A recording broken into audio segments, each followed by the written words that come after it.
Assalamualaikum warahmatullahi wabarakatuh.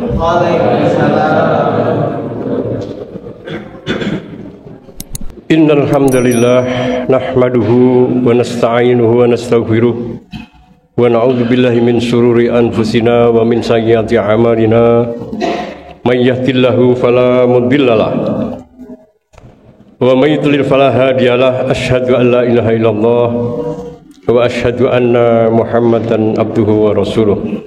Allahumma sholli ala Muhammad wa ala ali Muhammad kama shallaita ala Ibrahim wa ala ali Ibrahim innaka Hamidum Majid. Jamaah salat Isya dilanjut dengan salat tarawih berjamaah. Rahimani wa rahimakumullah. Marilah kita bersama-sama bersyukur atas segala nikmat yang Allah berikan kepada kita, terutama nikmat sehat dan nikmat iman, sehingga pada hari ke-8 bulan Ramadan ini Allah masih berikan kita kesempatan, kesehatan, kemauan, sehingga kita mampu melaksanakan seluruh rangkaian ibadah di bulan Ramadan ini, termasuk saum di siang hari, kemudian dilanjut dengan sholat-sholat yang kita sudah laksanakan selama bulan Ramadan ini. Semoga Allah catat semua amal ibadah kita sebagai amal soleh. Amin ya rabbal alamin. Jemaah rahimani barakallahu, pada kesempatan singkat pada malam hari ini sambil dari surat Al-Qasas, surat ke-28 ayat 68 yang berbunyi a'udzubillahi minasyaitonirrajim. Wa rabbuka yakhluqu ma yasha wa yakhtar maka nalahumul khiyarah subhanallahi wa ta'ala amma yusyrikun, yang artinya wa rabbuka yakhluqu ma yasha, Allah berkehendak apa yang dia ciptakan dan Allah berkehendak apa yang dia pilih, maka nalahumul khiyarah, tidak ada pilihan lain buat manusia, buat mereka. Subhanallahi wa ta'ala amma yusyrikun, dan maha suci Allah dan maha tinggi dari apa yang mereka persekutuan. Ayat ini menjelaskan jemaah Allah bahwa Allah ini punya wewenang, Allah ini punya kuasa untuk menciptakan apa saja yang Allah kehendaki, dan Allah berkehendak apa yang dia pilih. Itu wewenang Allah. Maka kalau kita lihat sekian miliar manusia yang Allah ciptakan dari Nabi Adam sampai di akhir zaman, nanti dari sekian miliar manusia itu Allah memilih 124.000 orang nabi. Dari 124.000 nabi yang Allah pilih 313 rasul. Dari 313 orang rasul, Allah pilih 25 orang rasul yang Allah abadikan dalam Al-Quran. Dari 25 rasul yang Allah abadikan dalam Al-Quran, Allah pilih ulul azmi yang 5, yaitu Nabi Muhammad SAW, Nabi Isa, Nabi Musa, Nabi Ibrahim, dan Nabi Nuh alaihissalam.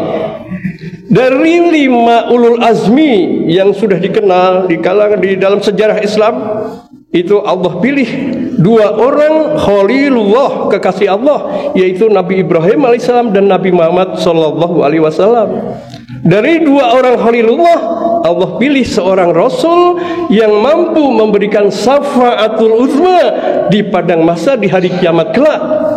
Dan Allah pilih Nabi Muhammad lah yang kelak akan mengetuk pintu surga pertama kali. Dan Allah lah yang memilih Nabi Muhammad SAW yang mampu mengajukan permohonan kepada Allah supaya sidang pada waktu di padang mahsyar segera dipercepat. Itu hanya Nabi Muhammad SAW, karena nabi-nabi lain nggak ada yang sanggup. Ketika Nabi Adam dimintai, wahai Adam, engkaulah kan nabi pertama, engkaulah bapaknya manusia semua, tolong, ini panasnya terik matahari di padang mahsyar, matahari 1 mil, 1,6 kilometer, panasnya bukan main. Kondisi saat ini dari bumi ke matahari 150 juta kilometer, panasnya bukan main. Kadang-kadang kita sering sambatan di padang mahsyar matahari 1 mil. Maka orang-orang pada waktu yang namanya hari kiamat, Kiamat itu kan dari kata-kata qiyam, berdiri. Jadi di padang mahsyar itu tidak ada tempat untuk lesehan, tidak ada tempat untuk rebahan, tidak ada bisa untuk duduk-duduk, semua berdiri semua menunggu persidangan yang begitu dahsyat.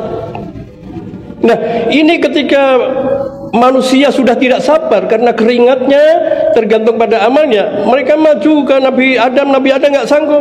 Saya sudah punya dosa, saya malu dengan Allah karena dulu saya tidak boleh mendekati buah khuldi, ternyata saya melanggar, akhirnya saya keluarkan Allah dari surga kemudian turun ke bumi. Nabi Adam menyuruh, coba kamu minta kepada Nabi Nuh. Nabi Nuh pun nggak sanggup. Nabi Nuh menjawab bahwa saya juga berdosa dengan Allah, saya malu dengan Allah. Sampai kepada Nabi Musa, Nabi Isa, akhirnya Nabi Isa berkata, coba kamu minta tolong kepada Nabimu, Nabi Muhammad SAW. Akhirnya Nabi sujud di hadapan Allah, mohon agar persidangan segera dimulai karena siksa penderitaan yang dirasakan di padang mahsyar sangat dahsyat.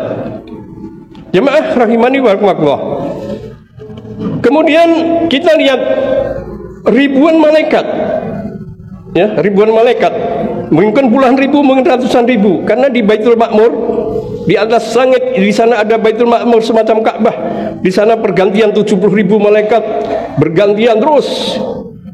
Di antara puluhan ribu malaikat yang Allah pilih, malaikat yang mulia adalah malaikat Jibril alaihissalam.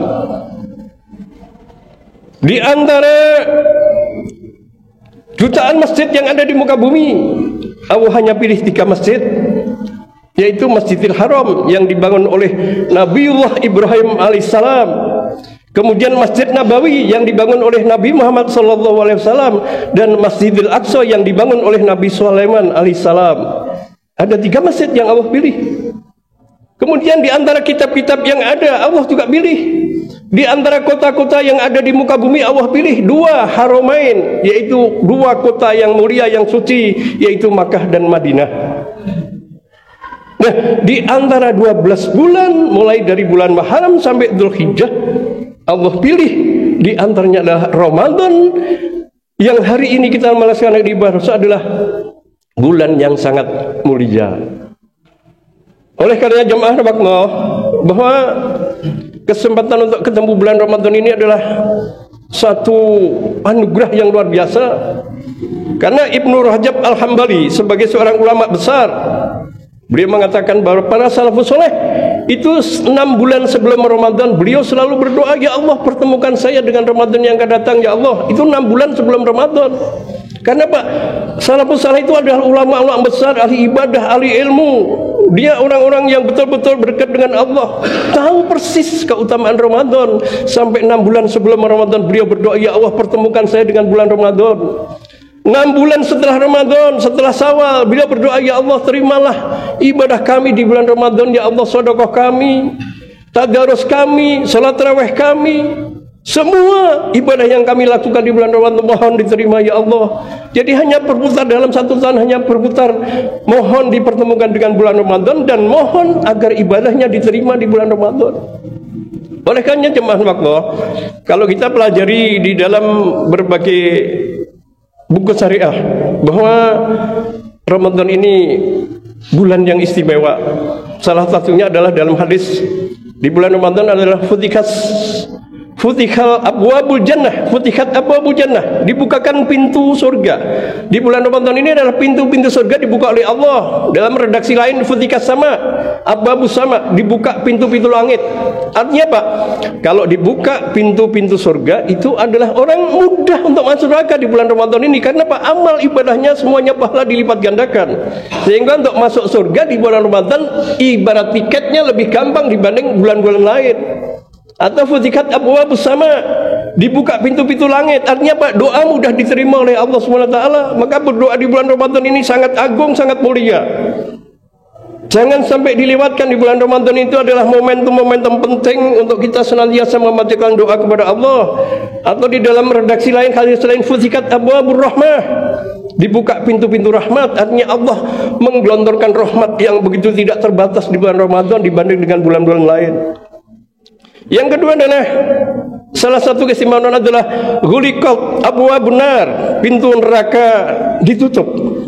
Artinya Pak, orang untuk masuk neraka itu kebangetan kalau bulan Ramadan masih maksiat. Karena Pak, karena kata Nabi, wa yunadi munadin wa ya bagiyal khairi aqbil wa ya bagiyas syarri aksir. Jadi ada penyeru di bulan Ramadan, ada penyeru, wahai orang-orang yang mencari kebaikan, semangatlah. Ini ada malaikat penyeru, wahai pencari kebaikan, wahai pecandu kebaikan, semangatlah kalian. Wa ya bagiyas syarri aksir, wahai pencari maksiat, wahai tukang maksiat, wahai para pencari dosa, berhentilah.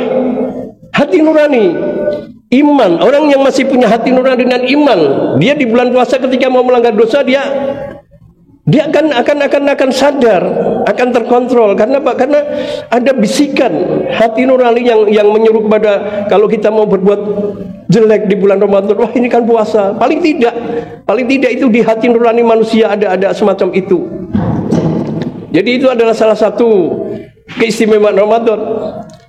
Bahwa keistimewaan Ramadan yang lain adalah wasufitatis sayatin, dan setan-setan dibelenggu. Artinya apa? Artinya untuk maksiat di bulan Ramadan itu sebenarnya peluangnya kecil, kecuali mereka yang memang tidak mendapat hidayah dari Allah. Mereka di bulan Ramadan maupun di luar Ramadan mereka sama aja, pelaku maksiat tetap maksiat. Na'udzubillahi min dzalik. Oleh karena jemaah Allah, bahwa bulan Ramadan ini adalah merupakan bulan di mana setiap malam Allah mencatat, Allah menginventarisir, mendaftar orang-orang yang akan dibebaskan dari api neraka. Dalam hadis Rasulullah SAW bersabda, walillahi utaqau minan niron wa dzalika kulla lailah. Setiap hari Allah menulis, Allah mencatat orang-orang yang akan dibebaskan dari api neraka, wa dzalika kulla lailah, dan itu dilakukan Allah setiap malam. Jadi kalau orang di bulan Ramadan, kalau orang Islam di bulan Ramadan, hari pertama belum diampuni oleh Allah, masih ada hari kedua. Hari kedua belum diampuni Allah, masih ada hari ketiga. Terus seterusnya. Kalau sampai akhir bulan, malam 29, malam 30, sampai Ramadan habis, orang itu belum diampuni, kata Nabi Sakiyah Abdun, celaka dia. Man adraka Ramadan fansalakha walam yukfar lahu, kata Nabi, celaka. Seseorang yang ketemu Ramadan, kemudian Ramadan lewat, Ramadan habis, sampai masuk bulan Syawal, dosanya diampuni, adalah celaka. Kenapa? Karena tahun depan belum tentu dia masih hidup, belum tentu dia bisa ketemu Ramadan lagi. Oleh karena jemaah Allah, marilah kita bersama-sama sisa Ramadan yang akan datang, kita selalu mohon kepada Allah, ya Allah, sampaikan umur saya di bulan Ramadan ini, berikan saya kesehatan, berikan saya iman, ya Allah, sehingga kami bisa menyelesaikan Ramadan dengan sebaik-baiknya. Oleh karena kalau orang di bulan Ramadan masih maksiat, itu kebangetan, kata Nabi. Karena apa? Karena dia menyanyiakan bulan Ramadan, belum tentu umur dia sampai tahun depan dia masih bisa bernafas di muka bumi. Belum tentu dia bertobat kepada Allah SWT. Maka momentum Ramadan ini, marilah jemaah Allah, kita tidak sia-siakan. Kenapa? Karena Ramadan ini adalah Ramadan yang sangat, bulan yang sangat luar biasa. Kalau biasanya kita mungkin di bulan-bulan di luar Ramadan kita mungkin membaca Al-Quran nggak sampai 1 juz satu hari, paling tidak di bulan Ramadan minimal bisa 1 juz, 1 bulan bisa khatam sekali, alhamdulillah, syukur bisa lebih. Karena apa? Karena ini kita mari berkeyakinan seakan-akan ini Ramadan terakhir kita. Kenapa? Karena umur yang tahu hanya Allah. Oleh karena jemaah Allah, pada pesan singkat saya pada kesempatan malam hari ini, ya, kalau saya menyampaikan kultum berarti saya juga menasihati diri saya sendiri kepada jemaah sekalian. Karena Al-Quran mengatakan wa tawassaw bil haqq wa tawassaw bis sabr, saling menasihati tentang kebenaran dan kesabaran. Oleh karena jemaah Allah, marilah kita yang mampu kita laksanakan ibadah apa saja. Uang 2.000 rupiah masuk kotak, 2.000 rupiah amalan sedekah di bulan Ramadan jauh lebih besar dibanding 2.000 di luar Ramadan. Maka di dalam hadis katakan, karena Nabi SAW ajwadun nas, Nabi Muhammad SAW itu sedermawan-dermawannya manusia. Tapi puncak kedermawanan Nabi di Ramadan. Nabi Muhammad itu orang dermawan, tapi klimaks kedermawanan Nabi Muhammad SAW adalah di bulan Ramadan, karena beliau memanfaatkan momentum Ramadan, mumpung pahalanya dilipat gandakan sekian kali, tidak terbatas. Di dalam metode syariah, kalau di dalam syariat Islam, pahala puasa itu tidak disebut oleh Allah. Metode syariah menyimpulkan sesuatu amal ibadah yang tidak disebutkan pahalanya berarti pahalanya besar. Kita bisa lihat dosa memaafkan. Di dalam Al-Quran dikatakan wa man afa wa aslaha fa ajruhu 'ala Allah. Barang siapa yang memaafkan ya orang lain, memaafkan orang yang didolimi, memaafkan orang yang bersalah, wa aslaha dan berbuat baik, fa ajruhu 'ala Allah, pahalanya di sisi Allah. Allah tidak sebutkan berapa nilai memaafkan karena pahalanya tidak terbatas. Allah juga sebutkan orang sholat malam pahalanya tidak disebutkan oleh Allah sekian kali lipat, tidak. Kita bisa lihat di dalam surat As-Sajdah. Tajajafa junubuhum anil madhaji yatuna rabbahum khaufan wa tama'an. Fala ta'lamu nafsun ma ukhfiya lahu min qurrati ayunin jazaa'an bima kanu ya'malun. Jadi Allah tidak sebutkan pahala salat malam.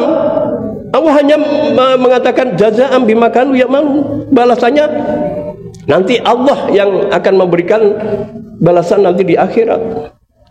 Juga orang sabar. Di dalam surat Az-Zumar Allah berfirman, "Innama yuwaffas sabiruna ajruhu bighairi hisab." Sesungguhnya orang-orang sabar itu pahalanya tanpa batas. Nah, begitu juga jemaah Allah di dalam masalah puasa, Allah dan Rasulnya tidak menyebutkan sekian kali lipat pahala puasa. Itu menunjukkan pahala puasa tidak terbatas saking besarnya di dalam melaksanakan ibadah puasa. Oleh karena momentum Ramadan sisa hari ya, kita insya Allah sudah besok masuk hari ke-9. Mudah-mudahan Allah senantiasa berikan kesehatan kepada kita semua sehingga kita bisa melaksanakan Ramadan dengan sebaik-baiknya, semaksimal dan seoptimal mungkin, sehingga kita termasuk orang-orang yang senantiasa sesuai dengan tujuan dan target akhir Ramadan, yaitu la'allakum tattaqun, yaitu menjadi orang-orang yang bertakwa. Itulah jemaah Allah. Kultum sikat yang saya sampaikan, kurang lebih mohon maaf. Bila taufik wa hidayah. Assalamualaikum warahmatullahi wabarakatuh.